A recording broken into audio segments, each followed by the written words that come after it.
Hi குட்டீஸ், நான் தான் உங்கள் நக்ஷத்ரா. இன்னைக்கு நாம் கேட்க போகிற கதை ஏமாற்றுக்கார வியாபாரி. சந்திரபுரம் கிராமத்தில் வியாபாரி தங்கையா இருந்தார். அந்த கிராமத்திலேயே ஒரே பலசரக்கு கடை அவரோடது தான். அரிசி பருப்புன்னு எது வாங்கணுன்னாலும் அந்த ஒரே கடை தான் இருந்துச்சு. அவருக்கு அது போக வேற நிறைய வியாபாரம் இருந்துச்சு. பால் பண்ணை, செங்கல் சூளை, துணி வியாபாரம்னு எல்லாத்தையும் வேற ஆளுங்களை வச்சு நடத்திட்டு இருந்தார். ஊர்லேயே பெரிய பணக்காரர் அவர் தான். ஆனால் தங்கையா நேர்மையான ஆளே கிடையாது. வியாபாரத்தில் நல்லா ஏமாத்துவார். பொருட்கள் எதுவுமே தரமாகவே இருக்காது. எல்லாத்துலேயும் கலப்படம் பண்ணுவார். மிளகாய் பொடியில் செங்கல் தூள், மிளகுல பப்பாளி விதை, பாலில் தண்ணின்னு கலப்படம் பண்ணுவார். அரிசி பருப்புன்னு எல்லாத்துலேயும் மலிவானது, தரம் இல்லாதது, கெட்டு போக போகிறத வாங்கிட்டு வந்து நல்ல விலைக்கு விற்பனை செய்வார்.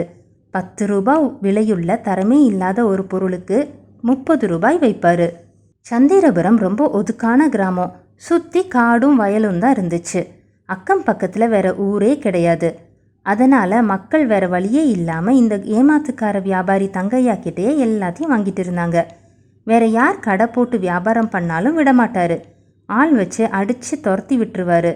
அவருக்கு ஆள் பலமும் பணபலமும் இருந்துச்சு. அந்த ஊருக்கு ஒரு வைர நகை வியாபாரி வந்தார். வர்றப்பவே தடபுடலாக ஏற்பாடுகளோட பாதுகாப்போடு வந்தார்.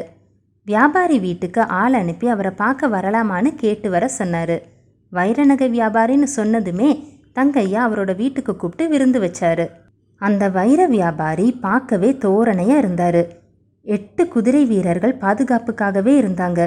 அவரோட குதிரை வண்டியில் 2 வெள்ளை குதிரைகள் இருந்துச்சு. 2மே உயர் ரக அரபு குதிரைகள். வண்டியில் இருந்த 4 பெரிய மரப்பெட்டிகளை இறக்கி கொண்டு வந்து வச்சாங்க.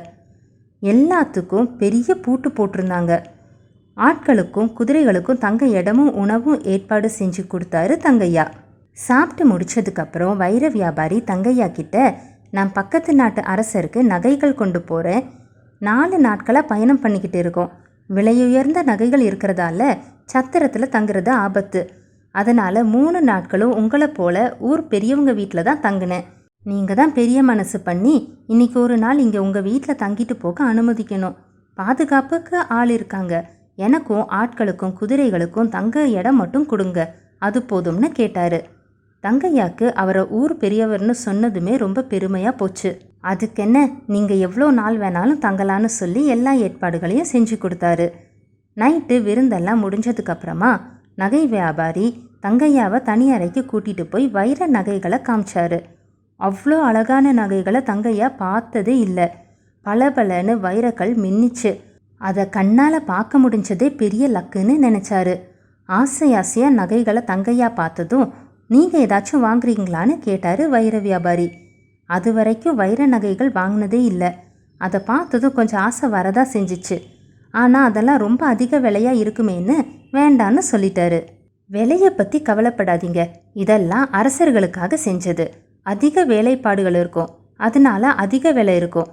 உங்களுக்கு வேறு டிசைன் காட்டுறேன்னு சொல்லி வேற பெட்டியை ஓப்பன் பண்ணி அதில் இருந்த வைரக்கல் பதித்த நகைகளை எடுத்து காட்டினாரு.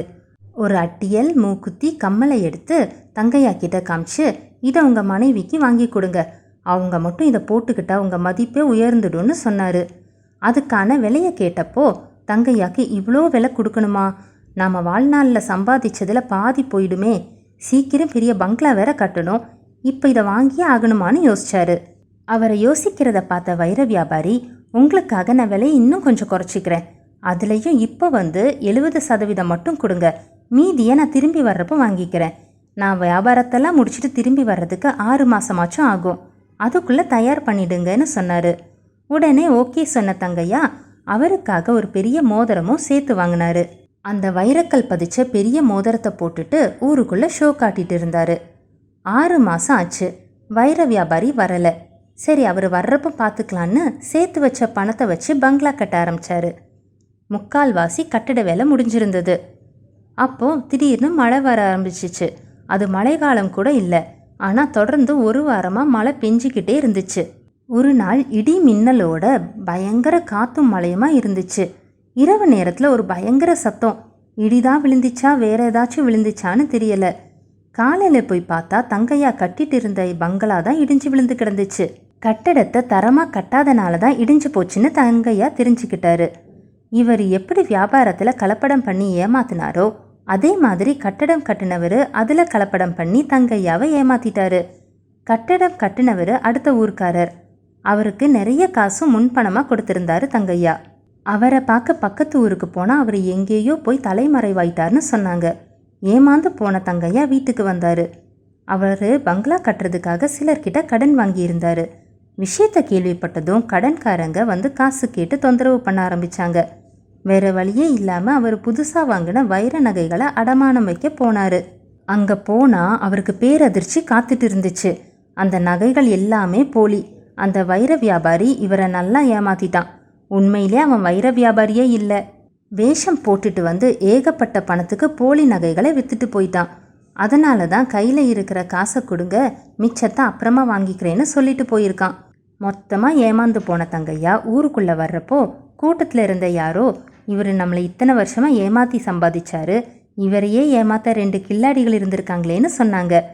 தங்கையாக்கு நாம் மற்றவங்கள ஏமாத்தினா நம்மளை ஏமாற்ற ஒருத்தன் வருவான்னு புரிஞ்சிச்சு. அதுக்கப்புறமா நேர்மையாக வியாபாரம் பண்ணார். கடுமையாக உழைச்சி இழந்த பணத்தையும் சம்பாதிச்சாரு. பணத்தை மட்டுமில்லை, ஊர் மக்களோட நம்பிக்கையையும் மதிப்பையும் சம்பாதிச்சாரு. யாரையும் ஏமாற்ற நினைக்காதீங்க, நீங்களும் ஏமாற மாட்டீங்க. இந்த கதை உங்களுக்கு பிடிச்சது தானே? அப்போ லைக் பண்ணுங்கள், ஷேர் பண்ணுங்கள், சப்ஸ்கிரைப் பண்ணுங்கள்.